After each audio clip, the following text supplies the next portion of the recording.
dar noriu parodyti šias dvi nuostabias keramikinės vazytes, kurios yra nedidukės su tokiom dirbtinėm samanytėm žaliom ir sudėtos melsvės. Vienoje yra geltonos, nes labai mėgstate geltoną spalvą, su balta vazele, o kitoje juodoje yra mėlynos su čiučiut baltu atspalviu. Abi tikrai nuostabios, išskirtinės tokios, tikrai labai gražios, kažkur tais, kur nereikia daug vietos.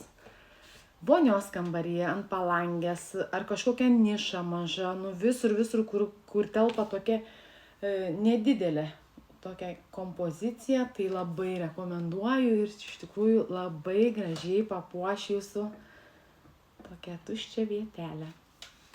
Gražios tikrai vazytės labai. Ir minėjau, jos nėra aukštos, iki melsvių viršaus, tai va tos vietos yra 27 cm. Ir dar galima priderinti prie jų, kad ir lakinį drambliuką, pavyzdžiui, prie juodos juodą, o prie baltos baltą drambliuką. Tai va toks gražus rinkinukas gaunasi.